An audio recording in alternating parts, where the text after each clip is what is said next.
كيف حالكم؟ أنا بخير، صباح الخير. أنا بخير.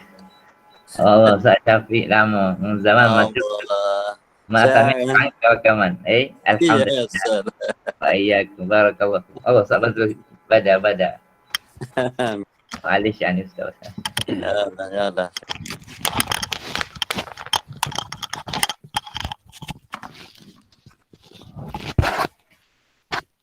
السلام عليكم ورحمة الله.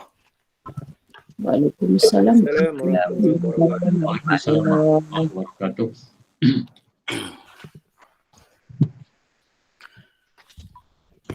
بسم الله الرحمن الرحيم. الحمد لله رب العالمين، والصلاة والسلام على رسول الله نبينا وحبيبنا وشفيعنا وقدوتنا محمد بن عبد الله وعلى آله وأصحابه ومن اهتدى بهديه واستنى بسنته إلى يوم الدين. رب اشرح لي صدري ويسر لي أمري واحلل عقدة من لساني يفقه قولي. اللهم علمنا ما جهلنا وانفعنا بما علمتنا. اللهم زدنا علما. أما بعد. Para jemaah muslimin muslimat, tuan-tuan, puan-puan, para penonton, pendengar di mana sahaja berada, alhamdulillah kita merafakkan setinggi-tinggi kesyukuran kepada Allah, masih diberi kesihatan yang baik, masih bernafas sehingga ke saat ini, dan dapat kita teruskan perbincangan kita untuk tadabbur surah Al-Jin. Jadi hari ini hari Khamis 2 Safar 1443 Hijriah bersamaan 9 September tahun 2021 Masihi. Jadi untuk hari ini kita nak sambung ayat berikutnya. Cuma sebelum sambung tu kita nak habiskan perbincangan kemarin berhubung dengan gangguan-gangguan syaitan dan juga bagaimana ia mengganggu, mengacau, merosakkan kehidupan manusia. Sebab itu memang dia punya hadaf dia, matlamat dia. Semenjak dia derhaka kepada Allah, tidak mahu sujud hormat kepada Adam, maka dia berikrar untuk menyesatkan manusia sehinggalah hari manusia dibangkitkan. Semalam pun timbul persoalan dalam Telegram tentang nama Iblis Azazil. Adalah disebut dalam riwayat Israiliyat tentang namanya, dikatakan dia ni sebahagian daripada malaikat, lebih mulia daripada malaikat. Syekh Muhammad Al-Amin Asy-Syanqiti rahimahullah dalam tafsirnya Adwaul Bayan fi Idahil Quran bil Quran menjelaskan semua maklumat tentang Iblis yang bernama Azaz itu adalah riwayat Israiliyat. Kemungkinan besar tidak sahih. Baik, yang pertama kita nak lihat hari ini berhubung dengan bagaimana syaitan atau jin ini dia nak menakut-nakutkan manusia dengan kefakiran. Jadi kita nak lihat pertama dalam ayat 268 muka surat 45. Muka surat 45 ayat 268. Asy-syaitanu ya'idukumul faqra wa ya'murukum bil fahsya. Syaitan menjanjikan kepada kamu dengan kefakiran. Maksud menjanjikan di sini menakut-nakutkan kamu dengan menjadi fakir miskin atau papa kedana jika kamu bersedekah. Sebab ayat sebelumnya dan ayat selepasnya banyak menyentuh tentang soal bersedekah miskin. Wallahu ya'idukum maghfiratan minhu wa fadla. Ayat sebelumnya dan ayat Allah menjanjikan kepada kamu dengan keampunan daripadanya dan juga kurniaan. Minta Puan Hartini tolong tutup mikrofon, bunyi melantun. Baik, kita ulang balik. Asy-syaitanu ya'idukumul faqra. Syaitan menjanjikan kepada kamu, menakutkan kamu dengan kefakiran. Dan Allah Ta'ala pula menjanjikan kepada kamu dengan keampunan. Jadi ada kontra di situ. Allah Ta'ala menjanjikan keampunan, kurniaan rezeki. Syaitan pula menjanjikan kepada kamu dengan menakut-nakutkan berlakunya kefakiran. Dan menyuruh kamu berbuat fahsyak. Fahsyak merujuk kepada sifat kedekut, bakhil. bahkan besarnya bahaya sifat bakhil itu dinyatakan oleh Allah Ta'ala dalam ayat lain boleh membinasakan manusia. Wala tulku biaidikum ila tahlukah. Kesan daripada permainan syaitan ini menyebabkan manusia jatuh dalam kebinasaan atas sebab sifat bakhil.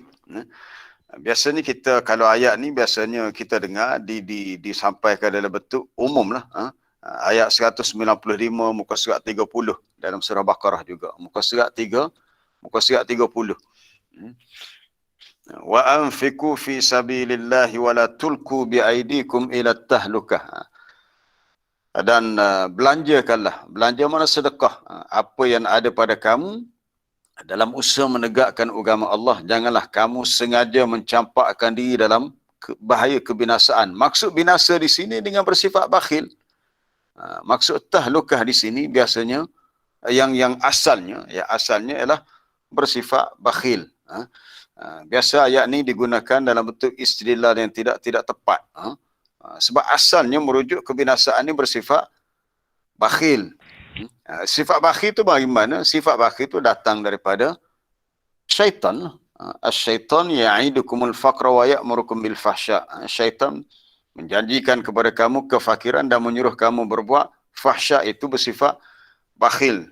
Itu dia punya salah satu usaha dia untuk menjauhkan manusia daripada agama Allah, itu bersifat bakhil. Kemudian kita terus kepada yang kedua, iaitu syaitan merosakkan hubungan adik-beradik. Ini tu nombor ingat. Kita mungkin ada ramai adik-beradik, mungkin tak ramai pun, tapi boleh merosakkan hubungan kekeluargaan. Cerita yang paling menarik dalam Quran adalah cerita Nabi Yusuf. Kita lihat pada awal surah Yusuf, muka surat 235. Muka surat 235. Dalam ayat yang ketiga Allah Ta'ala beritahu, A'udzubillahi minasyaitonirrajim. Nahnu naqussu 'alaika ahsanal qasas. Kami ceritakan kepada kamu cerita yang paling baik. Maksudnya cerita atau kisah Nabi Yusuf. Kami ceritakan kepada kamu ya Muhammad seindah-indah, secantik-cantik kisah yang kami wahyukan kepada kamu melalui Quran ini, iaitu kisah Nabi Yusuf AS. Apabila Nabi Yusuf beritahu ayahandanya Nabi Yaqub, ya abati inni ra'aitu ahada asyara kaukaba.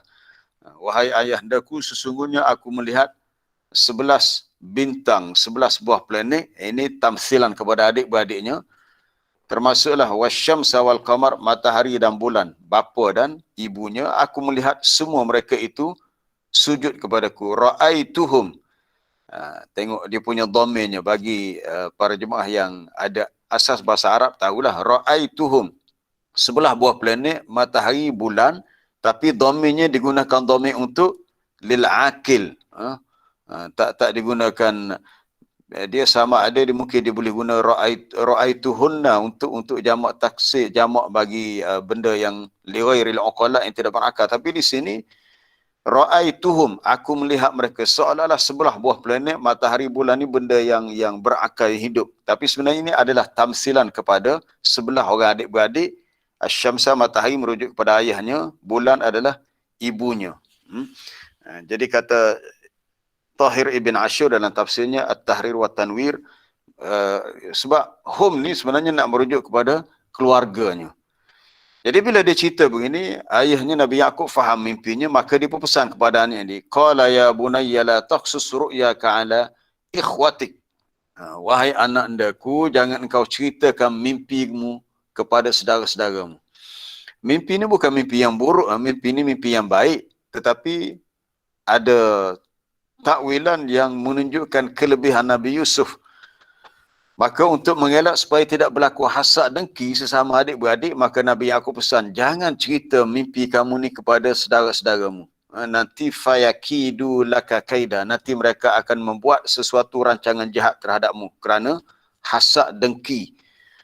Subhanallah, Maha Suci Allah. Kita kata, takkanlah dalam keluarga seorang rasul Nabi Yaqub tu Nabi, orang yang baik, takkanlah anak-anak dia tergamuk untuk buat begitu kepada adik-beradik lain. Syaitan dia tak mengenal sesiapa. Tak usah kata Nabi, Rasul, anak orang alim, orang soleh, warak setara mana, syaitan ni dia gomoh habis. Orang Kelantan kata gomoh habis.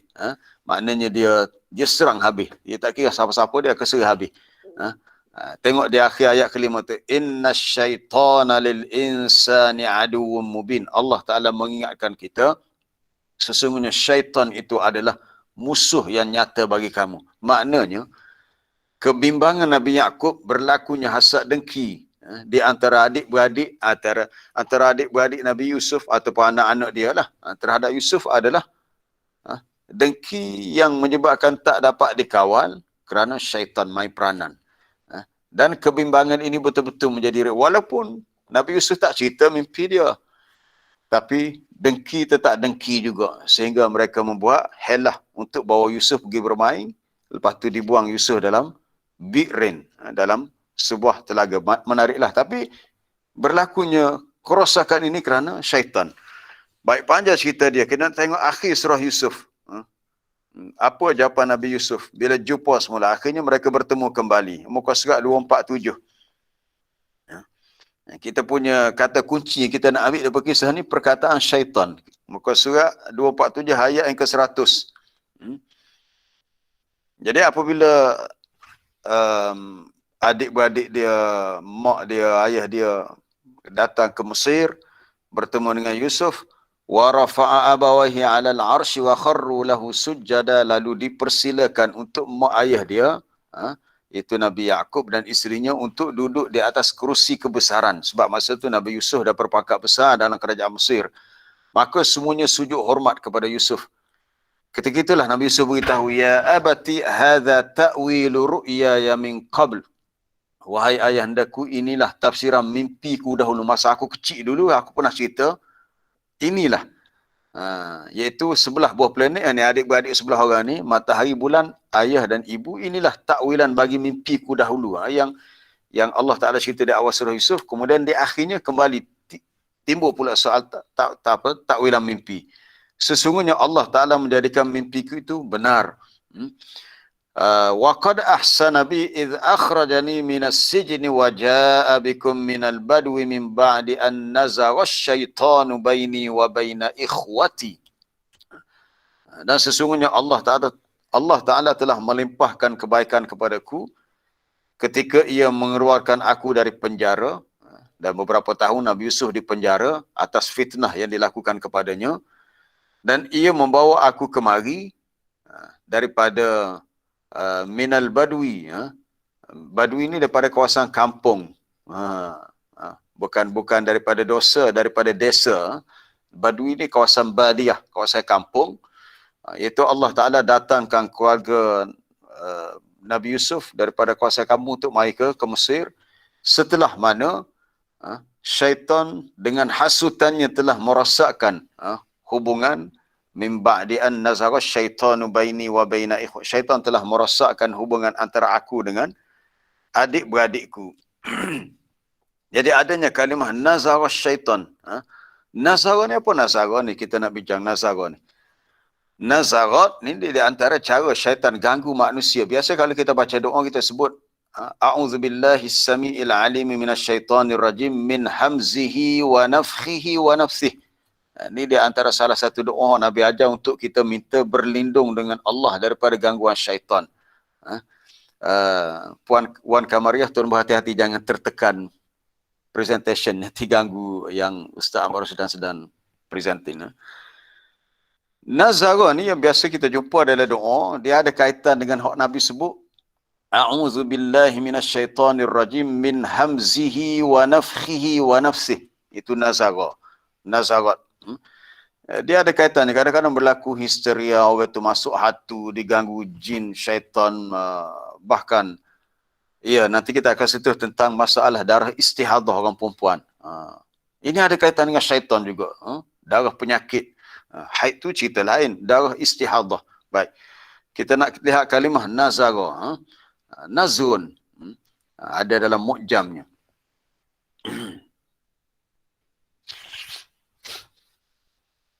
Iaitu nazara bainal qaumi afsada bainahum wa hamala ba'dahum ala ba'd.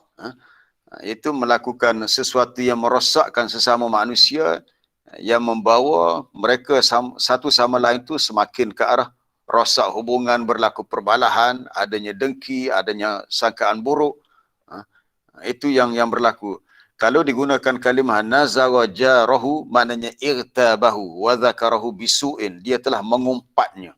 Irtaba itu mengumpat dan menyebutnya dengan buruk. Itu nazara, dia ada banyak ma'ani dia. Nazarahu bi kalimah mana ta'ana fihi, mencela. Ta'ana juga dengan masuk cocok, tikam, tapi kalau dalam bentuk kata-kata tu maknanya mencela, mencaci, menyebabkan mangsa tu terasa sakit hati dan nak marah. Baik, adapun nazara yang dibuat oleh syaitan dalam bentuk, kita tengok hadis ni ya. Allahumma inni a'udzu min hamzihi, taib perkataan min hamzihi wa nafkhihi wa nafsih. Ini di antara bentuk lafaz isti'adzah yang kita boleh amalkan sebagai doa. Min hamzihi wa nafkhihi wa nafsihi wa nafkhihi. Hamazah di antara gangguan-gangguan syaitan yang ada disebut dalam ayat Quran di akhir surah Al-Mu'minun, wa qur rabbi a'udzu bika min hamazatis syayatin. Adalah Nabi SAW yata'awwadzu billah, minta berlindung dengan Allah daripada syaitan direjam, itu min hamzihi wa nafkhihi wa nafsihi, daripada dia punya gangguannya, tiupannya, hembusannya. Ada 3 situ. Hamazat, hamz, kemudian nafhi. Nafhi ni tiup dengan kuat. Nafsi, nafathani, tiup dengan hembus, tidak kuat. Jadi syaitan ni dia punya cara, dia nak rosakkan kita, dia boleh guna semua cara tu. Salah satunya hamazat, hamzi, wa nafkhihi wa nafsih. Baik, kita nak lihat kalimah hamazat pula. Dia kait-kait daripada cerita Nabi Yusuf, nazara tu pergi kepada hamazat. Kemudian pergi kepada maksud nafkhi wa nafsih. Di akhir surah Al-Mu'minun. Surah Al-Mu'minun muka surat 348. Tajuk kita tak keluar tentang syaitan juga ni. Tajuk kita masih, walaupun kita pergi ke sana sini, masih dalam tajuk tentang syaitan. Muka surat 348 pada ayat yang ke-97. Wa qur rabbi a'udzu bika min hamazatis syayatin. Dan katakanlah, wahai Tuhanku, ini dalam bentuk doa. Ayat ini dalam bentuk doa. Kita disuruh untuk berdoa dengan doa ni, Rabbi a'udzu bika min hamazatis syayatin. Wahai Tuhanku, aku berlindung kepadamu, berlindung denganmu daripada hasutan syaitan, hamazat. Itu dia membisikkan perkara-perkara yang menimbulkan keraguan, menimbulkan rasa syak, khususnya dan perkara yang berkaitan dengan akidah. Wa a'udzu bika Rabbi an yahdurun, dan aku berlindung denganmu wahai Tuhanku supaya syaitan itu tidak menghampiriku ataupun tidak mendekatiku, khususnya saat kita nak mati nantilah. Tapi kita dah bicara kemarin, syaitan ni tetap akan mari juga. Kita makan pun dia tunggu. Kita nak masuk rumah pun dia ikut sekali. Kecuali kita ada bacaan-bacaan, doa-doa yang menyebabkan mereka terhalang. Nak ikut, tak boleh ikut. Nak masuk, tak boleh masuk. Nak makan, tak boleh makan bersama. Itu pentingnya adanya zikir-zikir, bacaan-bacaan, doa-doa untuk kita lindung diri kita daripada hamazatis syayatin. Baik. Nazrun, kalimah nazrun yang disebut dalam surah Yusuf. Yusuf beritahu dia jadi gini, adik-beradik dia jadi gini, buat macam ni sebab semua ni min ba'di an nazara syaitan baini wa baina ikhwati. Nazrun ni perkara yang biasa berlaku. Saya nak ingatkan, kita kena berhati-hati dengan tipu daya syaitan yang boleh merosakkan hubungan kekeluargaan, khususnya mungkin dengan adik-beradik. Pun kita pernah dengar kawan-kawan kita beritahu, dia kata kalau mak ayah kita dah meninggal, ada harta pusaka yang ditinggalkan sebagainya, dia kata tanah ni benda beratu. Tanah pusaka ni benda berhatu. Adik-beradik yang elok molek-molek kemungkinan boleh bermusuh berbalah sebab berebut harta pusaka. Berhati-hati, ini adalah tipu daya syaitan. Kita nak lihat di akhir surah Al-A'raf. Surah Al-A'raf muka surat 176. Muka surat 176 pada ayat yang ke-200. ayat 200, wa imma yanzaghannaka minasyaitan nazghun. Nazghun dalam bentuk isim masdar tu, nazaghun, nazghun. Fasta'iz billah. Jika kamu dihasut oleh sesuatu hasutan syaitan, Allah Ta'ala pesan kepada kita, maka mintalah perlindungan kepada Allah. Minta tolong dengan Allah. Iaitu caranya a'udzubillah. A'udzubillahi minasyaitanir rajim. A'udzubillahi as-sami'il 'alimi minasyaitanir rajim. A'udzubillahi minasyaitanir rajim min hamzihi wa nafthihi wa nafsihi. Ataupun a'udzu bikalimatillahi tammati min syarri ma khalaq. Jika dihasut, diganggu oleh syaitan, kena banyakkan berdoa supaya Allah Ta'ala jaga kita. Kemudian Allah Ta'ala beritahu dalam ayat berikutnya, innal ladzina taqaw idza massahum ta'ifum minasyaitan tadhakkaru fa idza hum mubsirun. Sesungguhnya orang-orang yang bertakwa apabila mereka disentuh, maksudnya diganggu, dikacau oleh sesuatu imbasan hasutan syaitan. Kalau kata marilah gitulah. Dia boleh berlaku ya.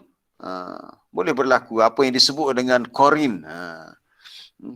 Ada setengah di antara kita beritahu qarin tu mengganggu dia, mungkin mengganggu keluarga dia, anak dia. Dia tak ada di rumah tapi anak dia nampak dia ada di rumah.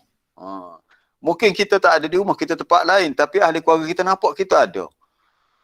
Itu dia boleh mari dalam bentuk macam tu. Qarin. Qarin ni ada dua. Qarin daripada malaikat pun ada, daripada syaitan pun ada. Baik, kita nak habiskan ini dulu. Orang-orang bertakwa apabila mereka disentuh oleh sesuatu gangguan daripada syaitan, lalu tadzakkar, mereka ingat kepada Allah, ingat kepada ajaran Allah. Maknanya mereka sedar. Ini bermakna orang bertakwa pun tak terlepas daripada gangguan syaitan. Cuma bezanya orang bertakwa bila diganggu oleh syaitan, mereka sedar. Orang tak bertakwa, mereka akan terus hanyut dengan gangguan tadi, menyebabkan syaitan dah sepak terajang mereka. Maka ketika itulah mereka nampak jalan yang benar dan mereka bangkit kembali. Itulah kelebihannya kalau kita melihat tajuk istighfar. Bila iblis beritahu dia akan terus merosakkan manusia,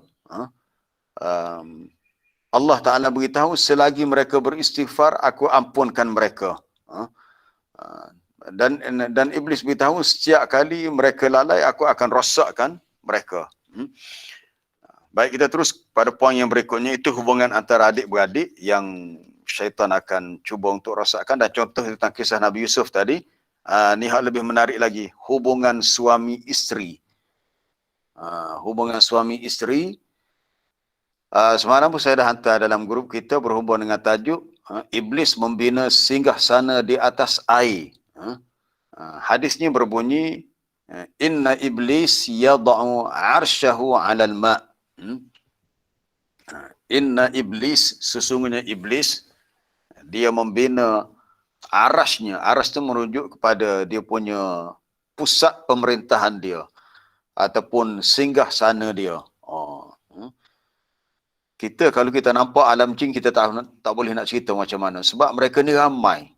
Kita tahu. Mereka ni semenjak daripada dulu, dari segi kematian, peratus kematian lebih ramai manusia daripada jin. Sebab Allah Ta'ala dah bagi keizinan kepada iblis untuk hidup lama sehingga hari manusia dibangkitkan. Iblis dia meletakkan singgahsananya ataupun dia punya mahliganya atas air. Inna iblis yada' arsyahu 'alal ma'. Atas air. Ini dalam riwayat Muslim dalam sahihnya. Bila kita rujuk dalam riwayat lain, yada' bukan yabna, yada'. Dalam riwayat Imam Ahmad dalam musnadnya disebut maksud atas air ni di laut. Nanti kita akan tengok matan yang lain. Kita habiskan satu-satu. Alal bahri pun ada disebut. Inna iblis ittakhadha arsyan 'alal ma'. Baik, kita lihat matan yang lain. Ada yang yada', itu yang yada'. Sesungguhnya iblis meletakkan arasnya ataupun singgahsananya di atas air, kemudian setiap hari dia akan menghantar sarayahu. Sarayahu maknanya tentera-tenteranya. Kalau kita belajar dalam kitab fiqh bab jihad, saraya ni jamak daripada as-sariyah, iaitu pasukan-pasukan tentera yang biasa kalau Nabi hantar sekitar 400-300 begitulah. Maka dalam hadis ni Nabi sebut iblis pun dia menghantar bala tenteranya, sarayahu, jamak daripada sariyah. Dia tak pergi, dia hantar wakil dia. Maka fa'adnahum minhu manzilatan, dalam banyak-banyak syaitan yang dihantar tu yang paling dekat di segi pangkatnya dengan iblis. Adna tu makna aqrabuhum minhu, yang paling hampir dekat. Pangkat apa saya tak tahulah, pangkat general ke lieutenant general ke colonel ke apa.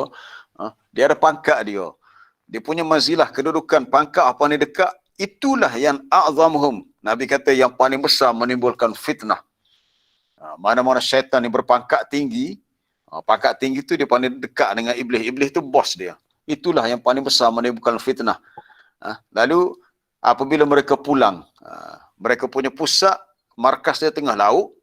Bila dia pergi ke daratan, sebab manusia bukan hidup tengah laut, hidup tengah laut kan tinggal di pulau tu pun tak ramai. Manusia kebanyakan tinggal di kawasan daratan yang luas.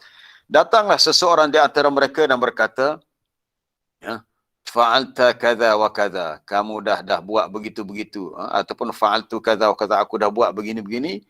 Lalu iblis kata, ma sana'ta syai'an, belum buat apa-apa lagi. Maknanya kerja kamu tak seberapa hari ni, tak banyak kerosakan yang kamu cetuskan sama manusia. Tak ada lagi adik-beradik hak balah, tak ada lagi hak bertengkar di pasar, belum lagi ada suami isteri yang bersengketa, bertikam lidah. Datang pula yang lain, hak lain pula mari bawa laporan, dia kata.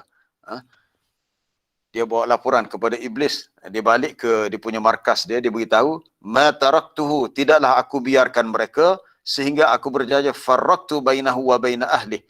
Aku pisahkan antara dia dengan ahlinya. Dalam riwayat lain sebut maksud ahli ini merujuk kepada imraatihi, isterinya.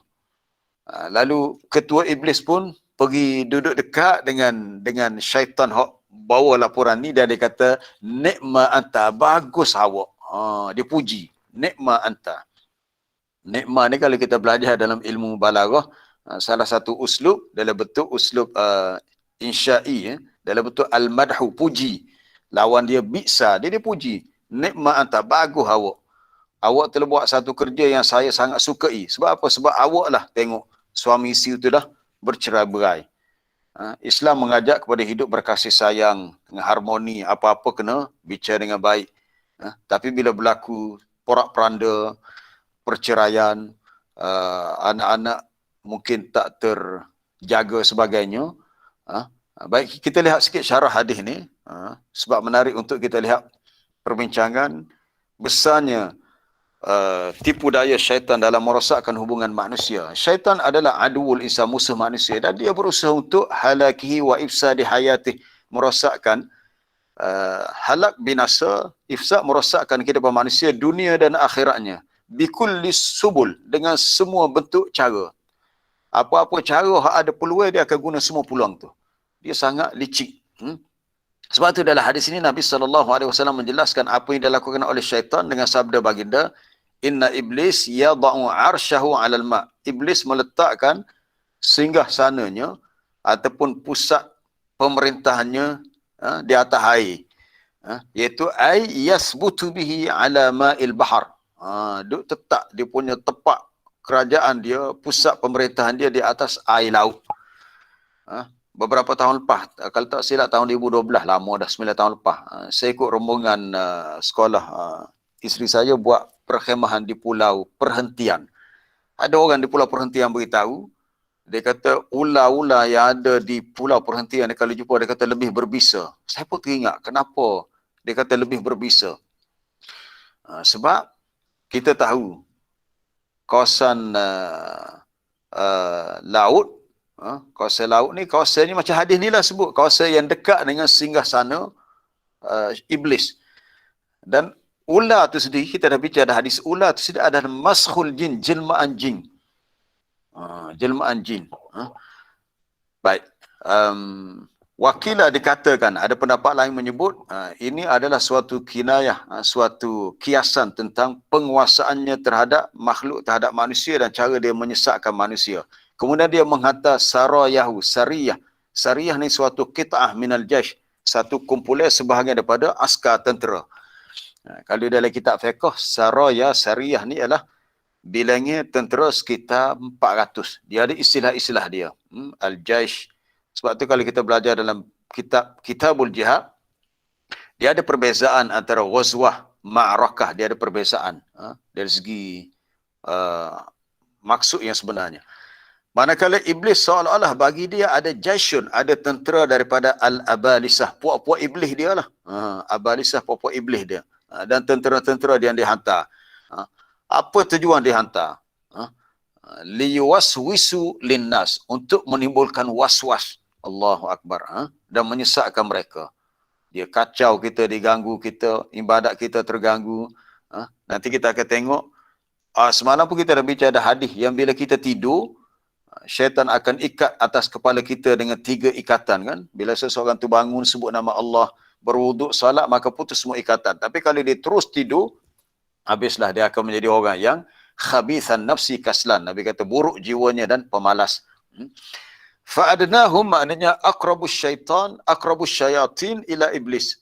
Syaitan yang paling dekat dia punya kedudukannya, pangkatnya dengan iblis adalah syaitan yang lebih banyak menimbulkan kesesatan kepada manusia. Yang paling banyak menyesatkan manusia, itulah yang paling tinggi pangkatnya yang dapat menjauhkan mereka daripada kebenaran. Pada saya syorkan kepada para jemaah semua, jangan lupa tolonglah belajar kitab Talbis Iblis, belitan-belitan iblis, yang ditulis oleh Imam Ibnul Jauzi. Talbis Iblis. Ibnul Jauzi panjang cerita dalam kitab tu, bagaimana syaitan memperdaya ahli-ahli ibadat khususnya. Usahakan orang jahil, usahakan manusia yang syirik, yang kufur. Orang-orang yang tekun beribadat dah ramai diperdaya oleh syaitan.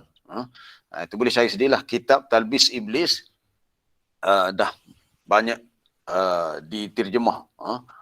Antara yang terawalnya diterjemah oleh Mufti Singapura Syed Ahmad Semaid, diterbitkan oleh Pustaka Nasional, tajuknya Belitan Iblis. Tolong cari kitab tu, dalam bahasa Arabnya Talbis Iblis. Sesiapa yang biasa dengan kitab-kitab turas, kitab-kitab lama dah ketahuilah.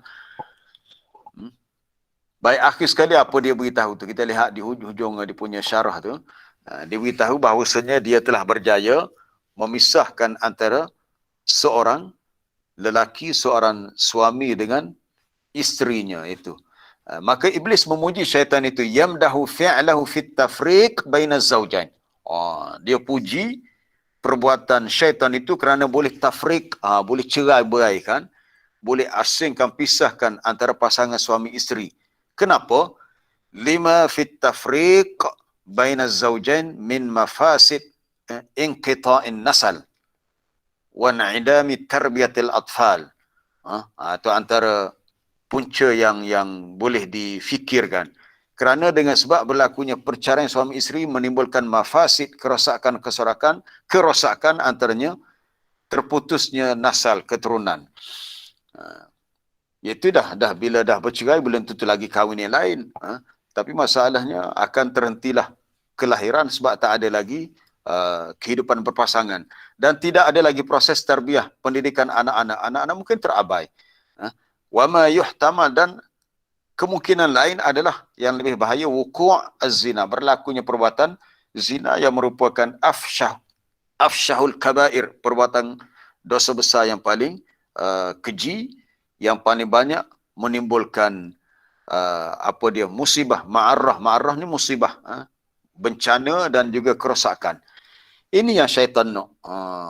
Dan juga kesan daripada perceraian tadi akan timbulnya at-tabaghut, saling marah-memarah satu sama lain, tasyahun, perbalahan, dan kemudian mencetuskan al-adawat, permusuhan-permusuhan sesama manusia. Jadi menyebabkan keluarga sebelah isteri dengan keluarga bekas suami dah tak baik dah. Jadi itulah yang mereka kendaki, yang kita kena kita kena sedarlah. Supaya kalau boleh elak, kita elaklah, tidak berlaku. Tapi kalau ditakdirkan juga berlaku, itu sesuatu yang dah ditakdirkan. Cuma kita kena sedarlah, macam tadi, kena sedar supaya jangan jauh sangat kita diperdaya oleh syaitan. Kemudian kita ambil poin yang lain. Syaitan ni suka perbuatan keji tersebar. kita boleh ambil pengajaran daripada kisah bagaimana isteri Nabi Aisyah radhiyallahu anha difitnah dalam surah An-Nur. Hadisul ifki, peristiwa bohong yang disebarkan oleh puak-puak munafik di Madinah, menyebabkan sebahagian sahabat pun terkesan, terpedaya duk ingatkan cerita-cerita yang benar. Kita lihat pada muka surat 352. Muka surat 352 ayat yang ke-21 dalam surah An-Nur. Para jemaah perlu baca daripada muka surat sebelumnya untuk faham jalan ceritanya. Kita lihat ayat 21. Ya ayyuhalladzina amanu la tattabi'u khutuwatis syaitan. Wahai orang-orang yang beriman, jangan kamu ikut jejak langkah syaitan. Masalahnya kita tak nampak syaitan. Kalau macam sahabat Nabi Umar lainlah, Umar ni memang hebatlah. Ada hadis yang disebut dalam Sahih Muslim, Umar ni kalau dia berjalan satu tempat, Nabi kata syaitan tak akan ikut jalan. Tapi kita habiskan ayat ni dulu sebelum kita masuk kisah Umar. Jangan kamu ikut jejak langkah syaitan. Wa man yattabi' khutuwatis syaitan. Sesiapa yang ikut jejak langkah syaitan, maksudnya ikut perangai syaitan, ikut kehendak dia, ikut kemahuan dia, ikut apa dia lagi, tipu daya dia, maka sesungguhnya dia menyuruh bil fahsya'i wal munkar, perkara-perkara yang keji dan perkara yang mungkar. Memang kita tak nafikan kita manusia ni ada syahwat, ada nafsu. Itulah senjata yang paling ampuh orang kata. Bagaimana syaitan nak merosakkan manusia, dia menggunakan hawa nafsu yang ada dalam diri manusia, menyebabkan manusia terdorong untuk buat perkara yang keji, perkara yang mungkar. Contoh kita dah bincang tadi, sifat kedekut tadi. Syaitan menjanjikan kepada kamu kefakiran dan menyuruh kamu dengan fahsyak. Fahsyak dalam ayat ni maksudnya itu merujuk kepada kedekut. Ayat dalam surah Baqarah tadi. Merujuk kepada sifat kedekut. Cuma fahsyak dalam ayat 21 surah An-Nur tu lebih umum. Itu dalam ayat 268, fahsyak di sini merujuk kepada sifat kedekut. Manakala ayat 21 surah An-Nur, fahsyak segala perbuatan-perbuatan keji secara umum. Fahisyah. Sama ada fahisyah tu minal qawli awil fi'li, perkataan atau perbuatannya. Dan juga perkara yang mungkar. Walaula fadlullahi alaikum wa rahmatuhu ma zaka minkum min ahad. Kalalah bukan disebabkan kurniaan Allah ke atas kamu, kalalah bukan kurniaan Allah ke atas kamu dan juga rahmatnya, tiadalah bersih seorang pun di antara kamu selama-lamanya. Maksudnya tidak ada seorang pun di antara kamu yang boleh bersih daripada dosa selama mana sentiasa terpalit dengan dosa. Tapi dengan sebab rahmat Allah, walaupun kita buat dosa, peluang untuk bersihkan diri daripada dosa itu masih ada. Tetapi Allah Ta'ala membersihkan sesiapa yang dia kehendaki, iaitu Allah Ta'ala menerima taubat sesiapa yang bertaubat dan memohon ampun kepadanya. Jadi bila bertaubat tu tak ada lagi lah dosa tu. Tapi kalau dosa tu tak diampunkan, habislah. Semua manusia ni dianggap menanggung dosa yang telah dilakukan. Maknanya Allah Ta'ala nak beritahu dalam ayat ni, sukar untuk manusia terlepas daripada tipu daya syaitan yang menyebabkan mereka terjebak dalam fahsyak dan mungkar. Tapi adanya fadlullah, kurniaan Allah dan rahmat itu, walaupun buat dosa, kalau orang itu sedar, dia khabar, dia bersalah, dia bertaubat dan dia perbaiki keadaannya, maka peluang untuk bersih daripada dosa itu masih ada. Baik, kita terus kepada cerita Omar tadi. Dah sebut Omar tadi, kita sebut tentang kisah Sayyidina Omar Ibn Al-Khattab radhiyallahu anhu. Hebatnya dia, kuatnya iman dia. Nabi pernah beritahu dia, Nabi kata, ma laqiyaka syaitanun, asyaitan ma laqiyaka syaitan salikan fajjan illa salaka fajjan ghaira fajjik. Salikan fajjan. Fajjan ni jalan laluan lorong ke apa, jamak dia fijaja. Nabi SAW tahu, ya Umar, wahai Umar, ma laqiyaka syaitan, tidaklah syaitan menemuimu atau mendapati kamu sedang melalui suatu jalan ataupun suatu laluan lorong. Ma laqiyaka syaitan salikan fajjan. Salik mana sedang melalui jalan. salaka yasluku, sedang berjalan. Tidaklah syaitan mendapati engkau ya Umar dalam keadaan sedang melalui suatu fajjan jalan, illa salaka fajjan ghaira fajjik. Malaikat syaitan akan ambil jalan yang bukan jalan kamu. Masya Allah, hebat sahabat Nabi ni.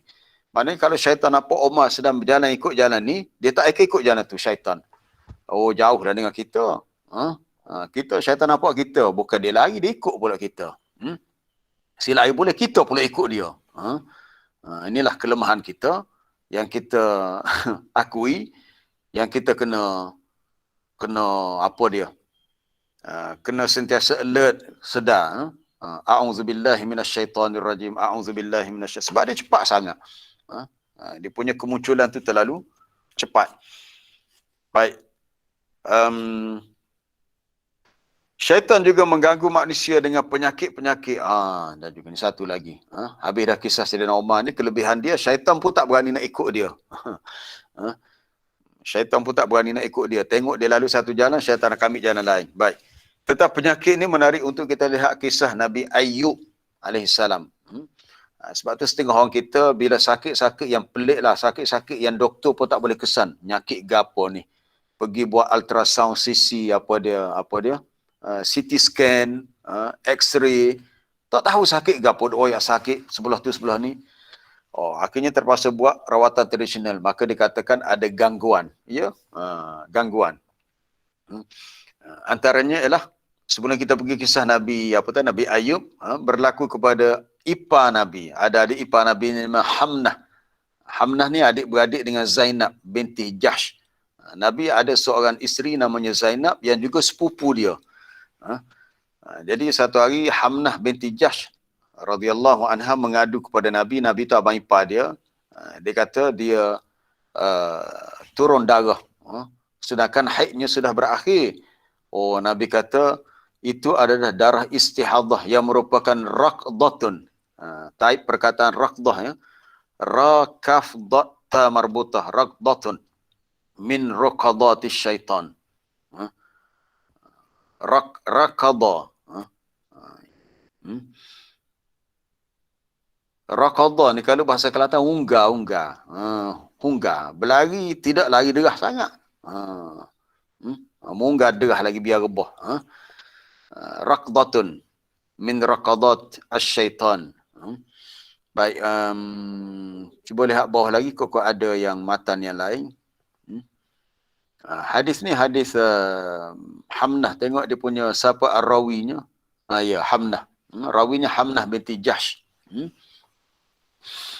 Ceritanya bila dia menggunakan ialah kalau sekarang ni kita perempuan dia ada lampin pakai buang. Dulu lain dah dipanggil kursuf. Apa dia atas tu? Al-kursufa. Kursuf ni dia alat untuk orang perempuan pakai ketika datang period.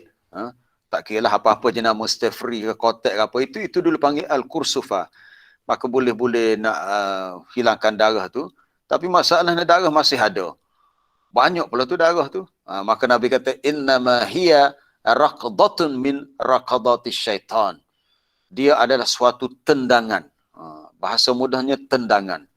Tepat syaitan berlari. Nanti kita akan lihat ayat dalam surah Al-Anbiya tentang kalimah raqadha yarkudu ni. Unggah, lari. Orang Kelantan kata unggah. Maknanya syaitan ni dia boleh masuk dalam badan manusia. Khususnya kaum wanita lah. Sebab darah haid lagi, darah istihadah lagi. Lalu, Nabi kata, fatahayyadi, kamu tempoh haid kamu selama 6 hari. Lepas tu bila dah selesai tempoh tu, summartasili, kamu boleh mandi. Dan bakinya kamu boleh solat selama 24 hari ataupun 24 malam, 24 malam ataupun 23 hari malam. Dia ada tempoh Nabi bagi. Kemudian kamu boleh berpuasa. Kemudian kamu boleh lakukan perkara itu setiap bulan. Maknanya ini tip yang Nabi bagi kepada Hamnah kalau setiap bulan datang darah istihadah. Tapi bagi kaum wanita ni bukan sesuatu yang lazim. Ada setengah orang berlaku, ada setengah tak berlaku. Istihadah tu darah yang tak sama dengan darah haid. Darah haid dia warna hitam. Jadi kalau dia ada sifat yang seperti al-kudrah, sifat yang keruh, dia itu darah istihadah yang seseorang wanita tu dia kena pakai sesuatu pada darah tu tidak jatuh dan dia boleh salat, boleh berpuasa. Sebab itu bukan darah haid. Tapi yang menariknya bila Nabi kata darah istihadah tu adalah raqdatun min raqadatis syaitan. Merupakan suatu gangguan iaitu syaitan tendang. Tak tahulah kita nak cermah kalimah tendang ke belagi je di tempat yang keluarnya darah tu. Itu asal perkataan raqadah tu kalau kita lihat dalam surah Al-Anbiya. Raqadah itu ni unggar, lari dengan cepat. Menarik bila Nabi guna kalimah raqdatun, suatu larian, suatu tendangan. Muka surat 323. Raqada yarkudu. Bahasa Arab ni cukup menarik. Sebab tu kalau kita belajar Quran, belajar hadis, belajar apa-apa ilmu agama, tak lengkap kalau kita tak belajar bahasa Arab.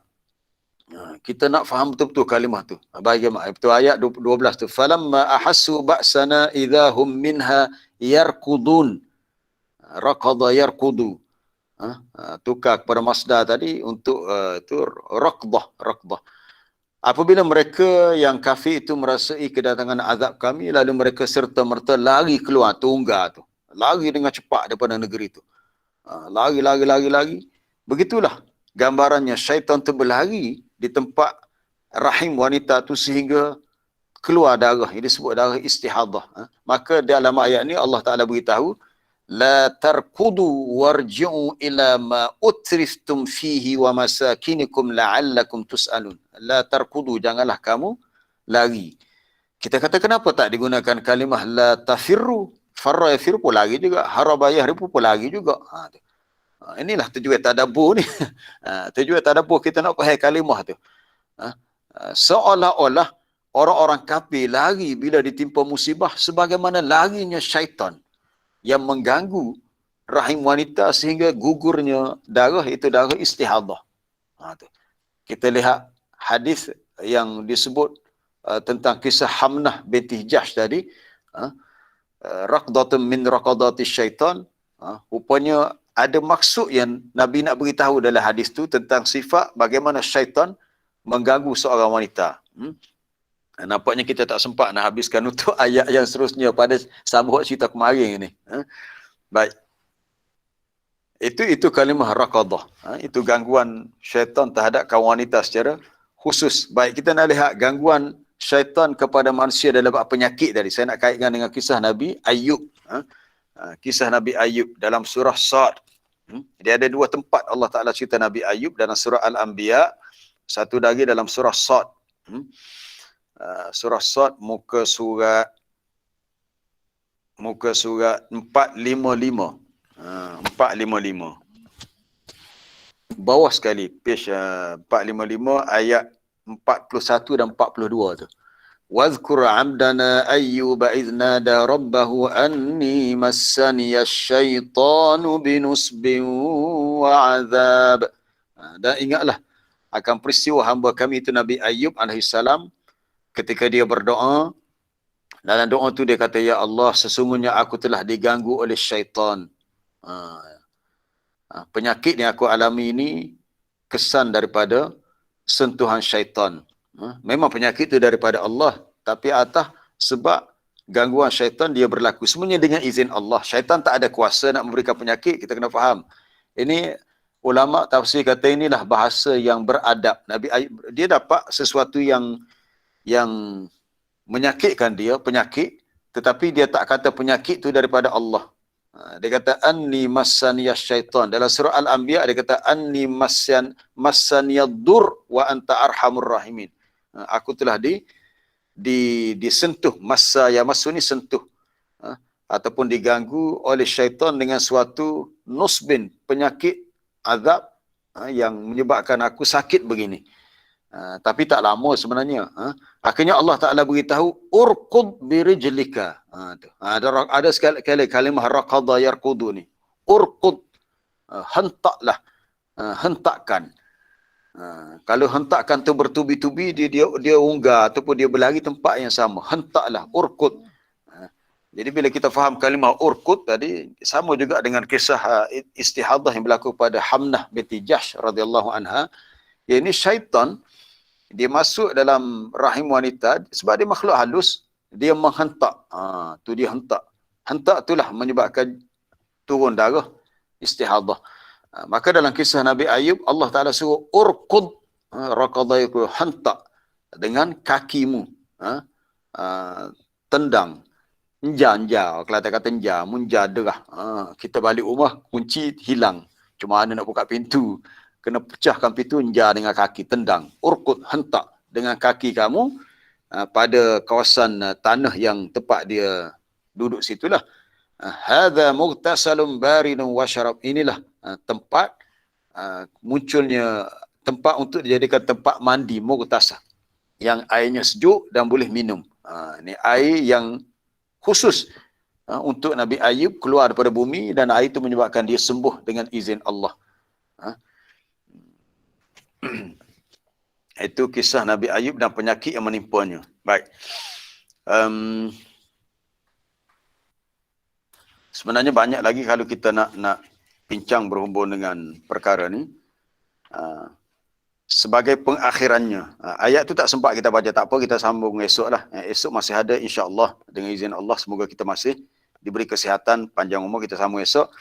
Kita nak tengok haiwan-haiwan tunggangan yang ada kaitan dengan jin. Haiwan hok tengok jin tu kita dah bicara sebelum ni. Antaranya keldai boleh melihat syaitan, maka dia menjerit. Antaranya anjing. Bahkan anjing tu di antara jelmaan jin, termasuk ular dan kalajengking. Antara binatang-binatang yang ditemani oleh syaitan ialah unta. Mujurlah tempat kita di Malaysia ni tak ada unta. Unta ni banyak di negara Arab. Hadisnya berbunyi, innal ibil khuliqat minasyayatin. Sesungguhnya unta, innal ibil khuliqat minasyayatin. Min ni bukan menyatakan min asal kejadian, min ni merujuk kepada sifat dia. Innal ibil, sebab tu bahasa Arab ni para ulama dari segi lughah bahasa mereka sangat teliti, nak faham tidak boleh faham setakat terjemahan literal. Innal ibil khuliqat minasyayatin. Wa inna wara'a kulli ba'irin syaitanan. Hadis riwayat Sa'id bin Mansur dan sunannya. Sesungguhnya iblis pula ada. Ibil maknanya unta. Sesungguhnya unta diciptakan daripada syaitan. Apa maksudnya? Kita lihat dalam syarah dia beritahu, maksud Nabi diciptakan daripada syaitan sebab unta ni sukar untuk dikendalikan. Sebab dia besar, unta ni besar, tinggi, leher dia panjang, badan dia tinggi, kaki dia pun tinggi. Jadi sukar untuk diatur, untuk dikawal, dan dia kadang-kadang agresif unta ni. Pernahlah masa di Madinah dulu kita sebab tak pergi ke ladang unta, sekali ada kawan buat program umrah, naik unta tu pun naik sekejap je dekat dengan Jabal Rahmah di Arafah. Tapi tu pun rasa takut jatuh. Sebab cara dia duduk tu kita takut sembel lah, takut tumuh ni jatuh kepala dulu. Jadi sifat unta yang suka untuk dikendalikan dan menyebabkan Nabi sebut unta diciptakan daripada syaitan, dan wa inna wara'a kulli ba'irin, dan di belakang setiap unta tu ada syaitan. Dan di belakang setiap unta tu ada syaitan. Jadi kalimah min bukan merujuk unta itu asalnya daripada api macam syaitan. Bukan begitu.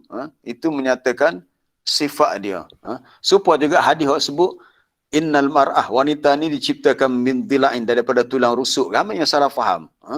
Dia ingatkan Hawa diciptakan daripada tulang rusuk Adam. Tidak sebenarnya. Kita kena lihat banyak lagi hadis-hadis yang lain. Maksud diciptakan ialah daripada tulang rusuk, adanya sifat kekurangan, kelemahan pada wanita seumpama tulang rusuk bahagian atas pada badan lelaki. Antara ulama yang telah membetulkan salah faham itu adalah seperti Dr. Salah Abdul Fattah Al-Khalidi dalam kitab dia tentang sirah Nabi Adam. Yang hadis sebut innal mar'ah khuliqat min dila'in. Wanita diciptakan daripada tulang rusuk. Min tu menyatakan sebahagian sifat, bukannya asal kejadian. Macam hadis ni lah.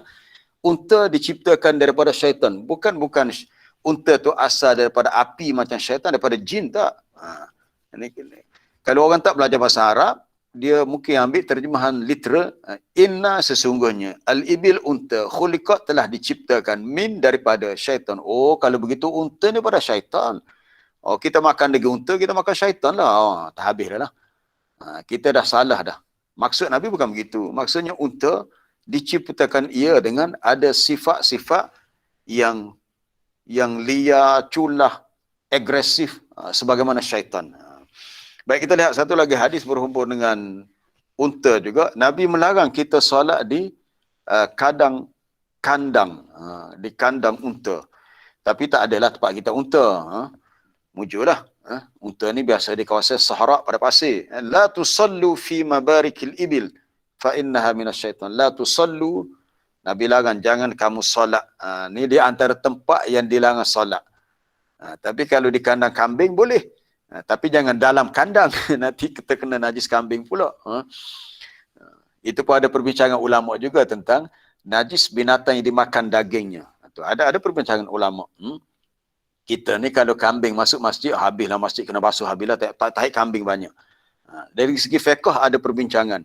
Adakah najis binatang yang dimakan dagingnya macam tahi lembu, tahi kambing, adakah dikira najis? Ada perbincangan di kalangan fuqaha. Hak jelas najis adalah binatang yang tak dimakan dagingnya. Macam tahi kucing, sebab kucing tak boleh dimakan. Baik, kita lihat unta.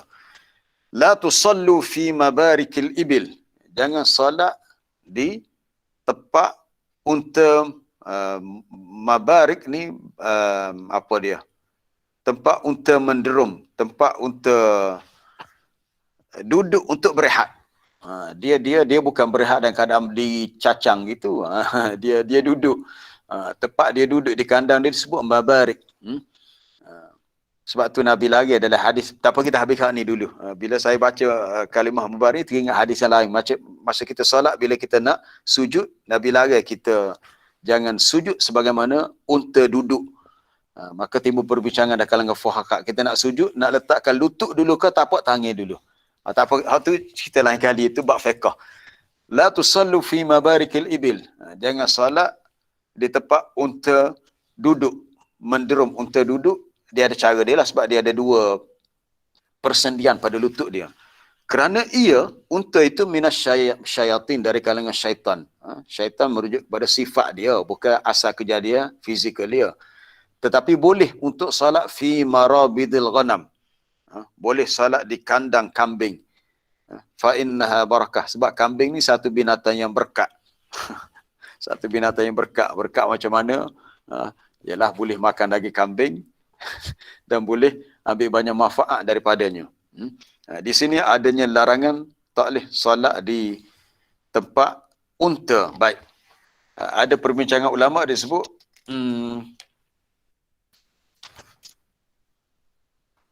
Abul Wafa bin Uqail pernah merenungkan, mengkaji tentang makna sabda Nabi, antaranya tu tak masuk, ni tentang anjing hitam, kita tak masuk lagi anjing hitam. Bila kita solat, kita kena ada sutrah depan.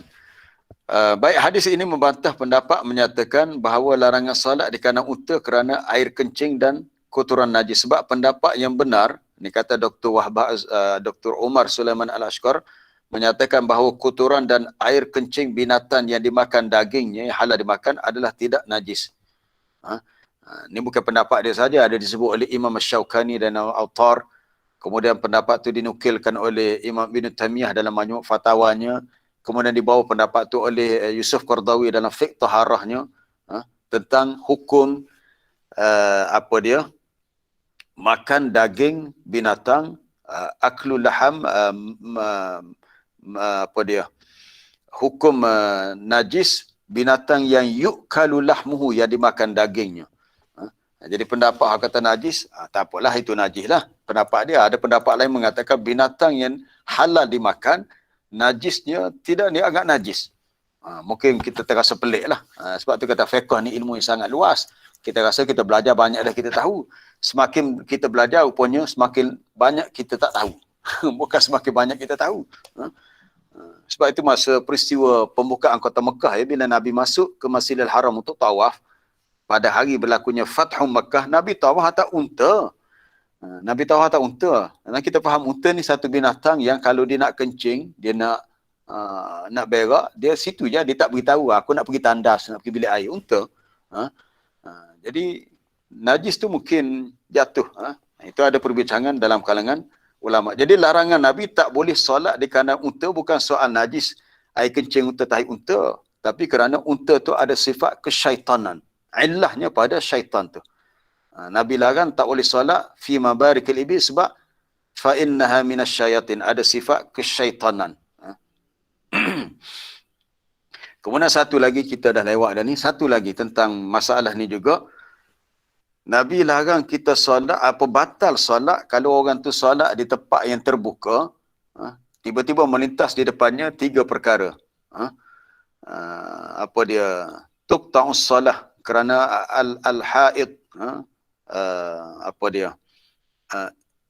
imra'atul ahid, taib perkataan al-kalbul aswad, senang. Al-kalbul aswad, anjing hitam. Kalau seseorang tu solat di tempat yang terbuka, bukan dalam masjid lah, tempat terbuka ni kawasan lapang, kawasan padang, kawasan padang pasir. Tu yaqta'us solah, yang menyebabkan terputus solat, batalnya solat. Kita solat di tempat terbuka yang tak ada sutrah, tak ada penghalang, tiba-tiba melintas satunya al-kalbul aswad, anjing hitam. Yang kedua himar, keldai. Alhamdulillah tempat kita tak ada keldai. Satu lagi wal mar'ah, wanita. Maksud wanita ni wanita yang dah dewasa lah, yang sudah haid. Maka perawi itu tanya kepada Abu Dzar, kenapa pula Nabi sebut al-kalbul aswad, tidak sebut anjing yang lain? Bukannya anjing warna merah ke, anjing warna putih ke? Apa jawapan Nabi? Nabi kata sebab al-kalbul aswad syaitan, tu jawapannya. Kenapa pula bila kita solat di tempat terbuka, kalau tiba-tiba depan kita ada anjing hitam yang melintas, Nabi kata batal solat. Yaqta'u solat, putus solat, mana batal solat. Jadi orang pun tanya Abu Dzar yang dengar hadis ni daripada Nabi, ma balul kalbil aswad, kenapa pula anjing hitam? Tidak anjing warna merah, tidak warna kuning, tidak al-ahmar, tidak al-asfar. Dia kata, ya, aku pernah tanya Rasulullah sallallahu alaihi wasallam perkara itu sebagaimana kau tanya aku hari ini. Mu tanya aku pernah tanya Nabi. Nabi jawab, al-kalbul aswad syaitan. Anjing hitam adalah syaitan. Adalah perbincangan ulama tentang warna hitam ni, warna yang dianggap mengumpulkan kekuatan syaitan. Itu kita kena tahu jugalah perkara ni. Sebab tu tak digalakkan kalau mungkin rumah kita nak buat langsir ke apa hak jenis warna hitam. Sebab warna hitam ni memang disukai oleh syaitan. Dan saya pun perhati juga tempat-tempat kalau ada benda-benda hitam ni, nyamuk banyak. Oh, nyamuk banyak. Punya nyamuk ni suka tempat-tempat gelap gitu, hitam gitu. Itu hadis lengkapnya. Idza qama ahadukum yusalli fa innahu yasturuhu. Bila seorang bangun untuk solat, maka perlu ada sesuatu yang menghalang depannya. Kalau ada dinding tak apalah. Ni kalau solat di tempat yang terbuka. Maknanya dia kena letak sesuatu yang disebut akhiratul rahl. Akhiratul rahl ni benda hak letak di belakang unta tu. Dia tak panjang sangat, dia lebih kurang satu hasta je antara siku dengan hujung tangan. Kalau tak ada benda tu disebut muakhiratul rahli ni, Nabi kata boleh menyebabkan terputus solat atau batal solat. Itu tu gambarannya. Muakhiratul rahl. Muakhiratul rahli. Macam tempat pelana lah. Pelana yang letak di belakang unta. Itu ya jaraknya. Bukannya panjang sangat pun. Sekurang-kurangnya ada benda ni. Dengan jarak yang macam tu. Ada sesuatu yang dijadikan tanda. Kalau tidak, bila ada sesuatu yang melintas macam apa tadi, keldai, anjing hitam dan wanita, maka solat itu batal. Syahid yang kita nak ambil daripada hadis ni ialah bila Nabi sebut anjing hitam adalah syaitan. Itu puncanya. Bukan soal dia anjing, tapi kerana warna hitam tu lebih sinonim dengan syaitan. Wallahu a'lam. Kita berhenti setakat tu. InsyaAllah untuk ayat berikutnya kita sambung lain kali. Ni hari ni sambungan daripada cerita semalam. Tu pun banyak lagi cerita tentang jin ni. Baik, ada soalan? Assalamualaikum Ustaz. Ya, salam. Tanya ni, katalah Ustaz, ular masuk rumah kita. Oleh kita pun tak ada nak baca gapo dah, nak suruh dialog dia takut dah. Jadi tak kita ada pun buat gapo dah. Alah. Jadi pada dia baik dia kita. Jadi kita pun bunuhlah dia. Bila kita bunuh, tapi rupa-rupanya dia betul-betul jin. Kita tak tahu. Jadi adakah kita ni berdosa salah, Ustaz? Terima kasih, Ustaz. Oh, masalah hukum pula dah berdosa. Sebab itulah yalah. Sebab itulah kena tahu, kena belajar. Itulah kata pentingnya ilmu. Walaupun benda ni bukan ibarat khusus. Bila kita nak berinteraksi dengan makhluk seperti dia kalau malam-malam orang tua tak nak bagi sebut ular ni. Dulu masa kecil-kecil kalau baca Quran, ulaikal ladzina kafaru, tak boleh sebut ular malam-malam ni, sebut cewek. Betul ke tak Jaguna? Ya, betul. Ya, saya ingat lagi dulu. Orang tua pesan jangan malam-malam jangan sebut ular, dia kata sebut cewek. Apa tu takut benda tu mari. Kita pun rasa seriang. Baik, kalau benda tu masuk dalam rumah, ialah macam Nabi sebut dalam hadis tadilah, kena beritahu dia supaya dia keluar. Yalah, kalau kita tak tahu itu dimaafkan. Kembali kepada persoalan, kita dah pukul dia sebab kita ingat dia ular yang itu. Sebab dia jelmaan jin. Cuma kita tak tahu jin tu jin Islam atau jin kafir. Kalau jin kafir gak, syaitan lah. Memang dia niat dia nak membahayakan kita, nak menakutkan kita. Tapi kalau kita bertindak atas sebab kita tak tahu, itu dimaafkan lah. Itu dimaafkan. Cuma yalah, bila kita dah tahu tu tak boleh buat gitulah. Cuma sekarang ni kita, yang saya tahu, kita biasa tak pukul, biasa kita panggil pihak yang lebih mahir dengan benda ni, khususnya pihak-pihak yang tahu cara nak tangkap dia dan mereka akan bawa ke tempat lain lah. Itu lebih selamat dan lebih baik lah. Tapi atas sebab tak tahu tadi dimaafkan. Wallahu alam. Salam. Salam. Ya, Tok Ngulu. Bulan Ramadan, setan diikat. Ya, betul. Patutnya manusia ni dia jadi super setan juga. Itu lagu mana, Ustaz? Ada penjelasan ulama tentang hadis tu. Hadis yang menyebut idza jaa Ramadan futihat abwabul jannah wa ghulqat abwabun nar dan wasuffidatis syayatin. Wasuffidat asyayatin. Suffidat maknanya dibelenggu, diikat ataupun sulsilat, dirantai. Ada riwayat lain sebut dengan sulsilat. Suffidatis syayatin. Syaitan-syaitan diikat. Al-asfad, itu kalau baca dalam surah Sad, syaitan-syaitan di zaman Nabi Sulaiman diikat, sebahagian diikat. Bila tiba Ramadan, suffidat asyayatin. Ada perbincangan ulama sebut bukan semua. Dia kata bukan semua. Ini hanya merujuk kepada syaitan-syaitan tertentu yang berpangkat tinggi sahaja. Jadi rupanya masih ada lagi syaitan-syaitan lain yang terlepas. Jadi bukan semualah. Bila tu maradatul jin. Syaitan-syaitan yang diikat ni, jin yang maradah ni hok benar-benar licik dan sangat culah. Hok ni hok payah nak igak ni. Hok lain-lain, hok pangkat-pangkat rendah tu terlepas habis. Jadi maksud dirangkai tu bukan rantai semualah. Bukan dia semua. Jadi kalau berlaku juga kejahatan bulan Ramadan, ada juga perkara-perkara mungkar, sebab terkesan oleh syaitan-syaitan yang berpangkat rendah tadilah. Sebab hak pangkat tinggi tu dah diikat.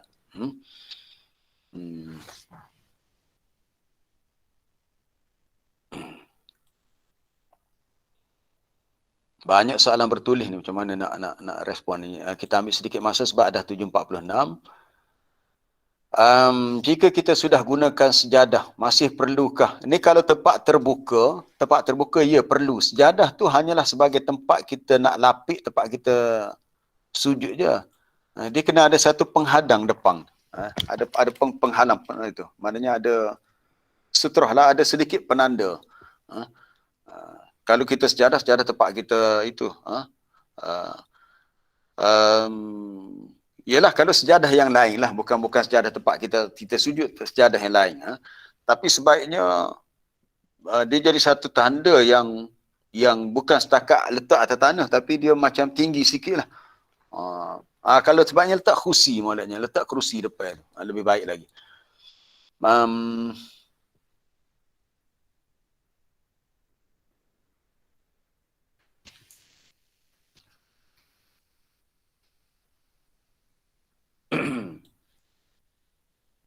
Ada yang mengatakan syaitan khusus untuk mencerai-beraikan rumah tangga. Begitu juga ketika kita berwuduk.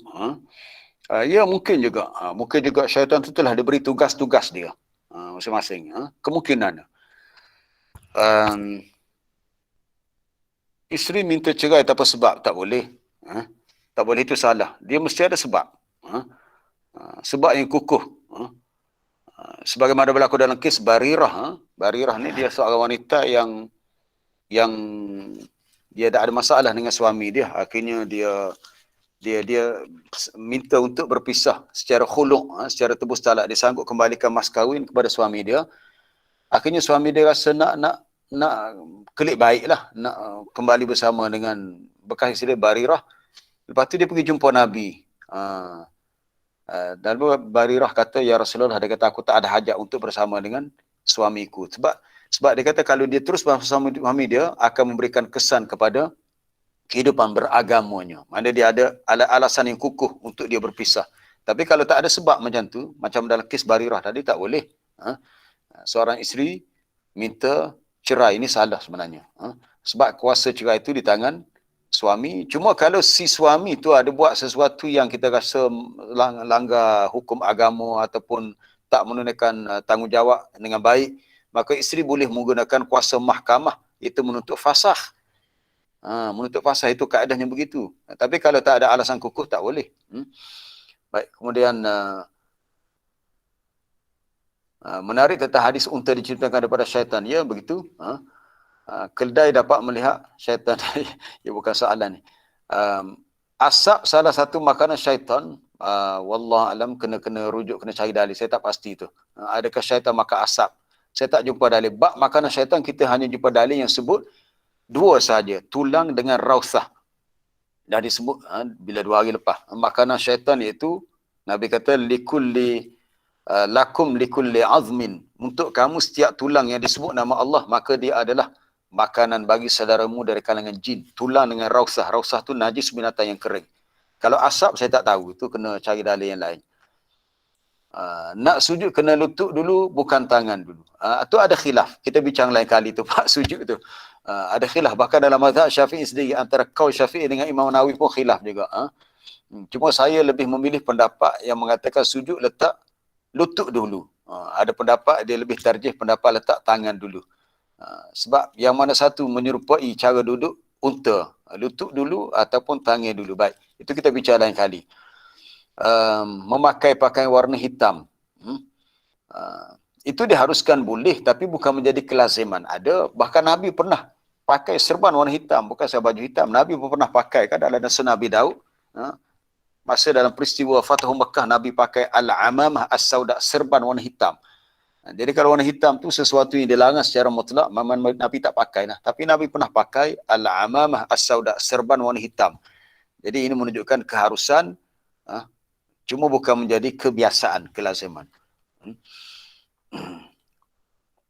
Kemudian apa dia lagi? Tak tahulah kalau wanita yang suka pakai hitam. Sebab kalau orang Arab, abaya tu memang dia punya jubah dia warna hitam. Dia lebih sesuai dengan tepat dia, begitulah.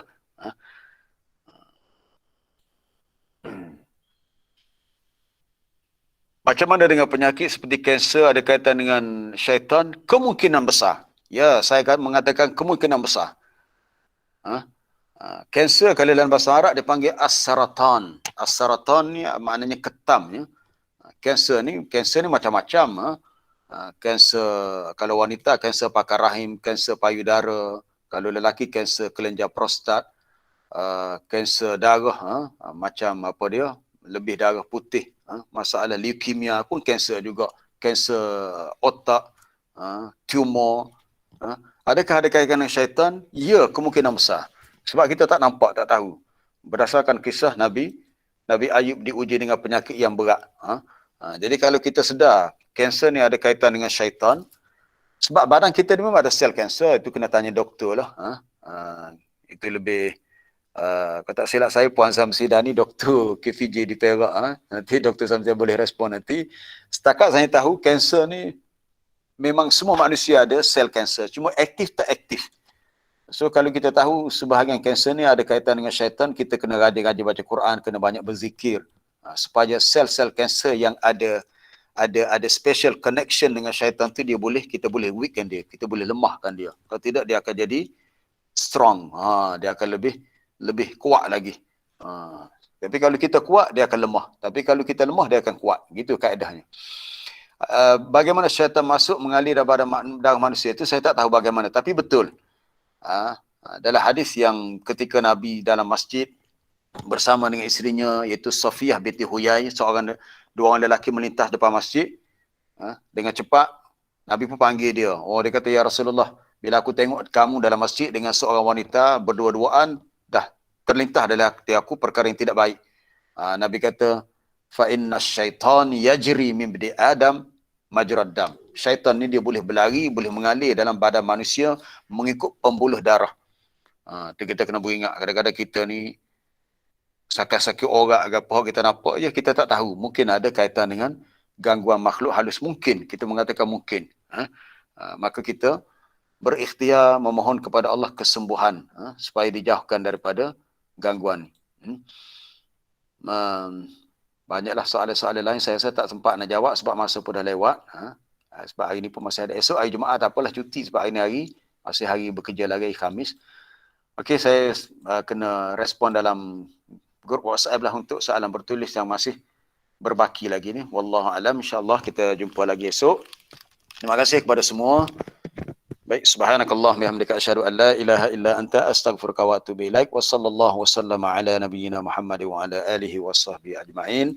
Assalamualaikum warahmatullahi wabarakatuh. Waalaikumsalam warahmatullahi wabarakatuh. Terima kasih Ustaz.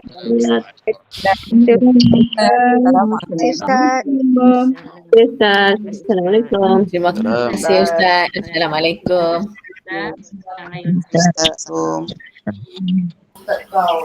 Syukran Ustaz. Afwan. Waalaikumsalam. Terima kasih Ustaz. Jazakallahu khairan ya Ustaz. Wa iyyakum. Assalamualaikum. Terima kasih Ustaz. Terima kasih Ustaz. Assalamualaikum. Salam. Jazakallah Ustaz. Assalamualaikum. Salam. Terima kasih Ustaz. Assalamualaikum. Salam. Tak boleh ni. Terima kasih Ustaz. Assalamualaikum. Salam. Terima kasih Ustaz. Assalamualaikum. Salam. Ambil je lah.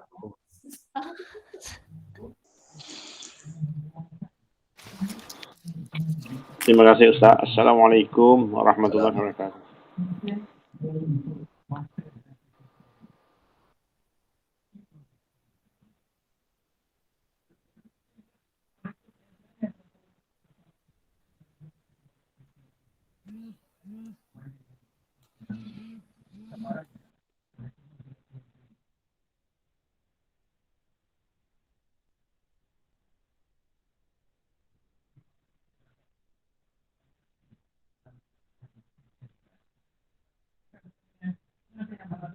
dan cara yang baru dan sabaran.